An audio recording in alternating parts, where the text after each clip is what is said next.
Our next guest is the Oscar-winning actor who brought physicist J. Robert Oppenheimer to life on the big screen. But if it weren't for one of his teachers, he may have never gone into acting at all.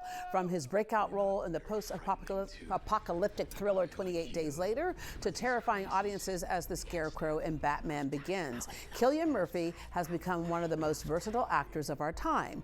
We spoke with him about his longtime collaboration with Christopher Nolan, his career-defining roles, and his new film, Steve, premiering on Netflix this Friday. I am just an extreme example of what a working man can achieve. Turn it around. I'm not turning around. Turn it around! Turn it around! This is where we make the medicine. Perhaps you should have some. Clear your head. We imagine a future, and our imaginings horrify us. Cillian, you grew up in Ireland, the son of educators, and you dreamed of being a musician, became a musician in a band with your younger brother, the Sons of Mr. Green Jeans. You did the whole thing of playing the pubs and the whole bit. You declined a 5-album record deal. Why? That is what so many young bands dream of. Oh, well, my brother was in the band, and he was like 16 or something when we got offered the deal, and my parents said, you know, you can go and ruin your life, but you're not taking him with you. So we had to abandon that dream at that particular stage. Yeah, but you didn't abandon the dream of being a musician. You first acted in secondary school. Your English teacher encouraged you to pursue acting, but you still were insisting, I'm going to be a musician. An English teacher I had called Bill Wall, actually, was a gentleman, and he was very inspirational to me when I was younger, and he kind of opened up my understanding of literature and poetry. And yeah, he said, you know, you should be a performer of some sort. And I was insistent that it was going to be music, but then eventually theater came along, and I began to make theater. Yeah, you went to university, became a law student, but you quickly realized that was not for you, but as you mentioned, went back to that creative side of you.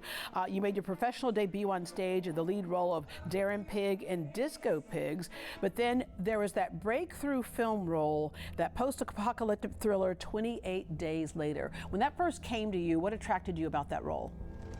Hello! Primarily was the idea of working with Danny Boyle. I was a huge fan of Danny's movies growing up as a kid. You know, a guy that train spotting poster on my wall. So I knew this was a real role and with a real director.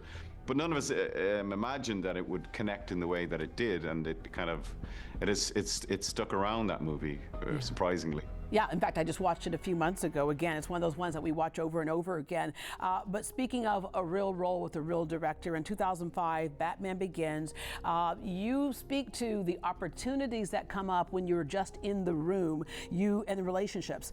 You auditioned for the role of Bruce Wayne, Batman. It went to Christian Bale, yeah. But Christopher Nolan was so impressed with you that you got the role of Scarecrow. They scream and they cry.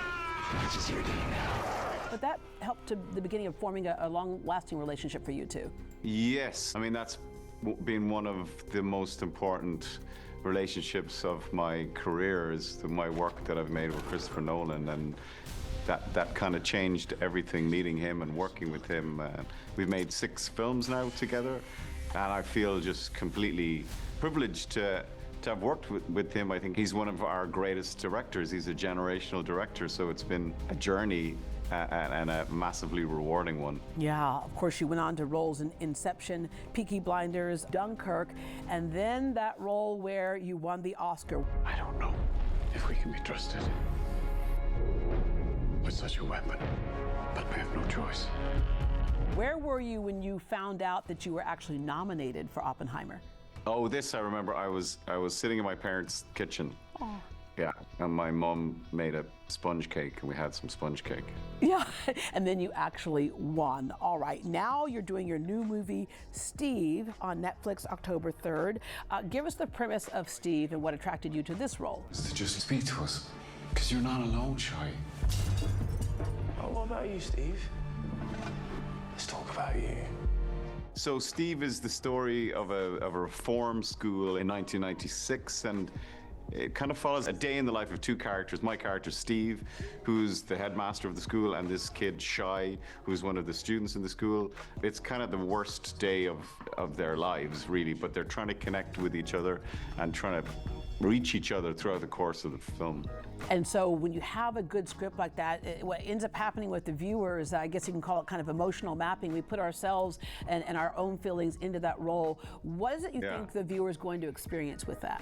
Well, I hope the beauty of the film is that, you know, it touches on very universal themes, because all of us have been to school in some shape or form. You know, we all come from families in some shape or form, and we're all struggling to a greater or lesser degree. And I think that people can identify with that immediately, with somebody trying to do the right thing but kind of failing.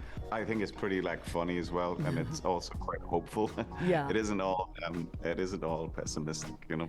With that said, sometimes we dismiss theater and films and the arts as just kind of entertainment, but it has a much more important meaning as well. I mean, I hope so. I mean, I really do. I mean, I think if you make a film that speaks to one person in the audience and they identify with that character or with that story, then you've succeeded. It's certainly, when I was a youngster, that happened to me a few times, and I think you can reach people.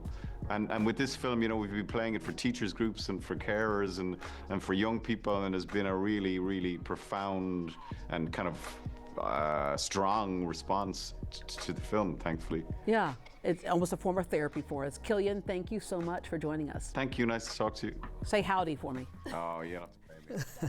All right, he goes, howdy, what is that? I said, it's kind of like top of the morning when you say that in Ireland. All right, the movie Steve, starring Cillian Murphy, premieres on Netflix this Friday. For more information, visit greatdayhouston.com and we will connect you.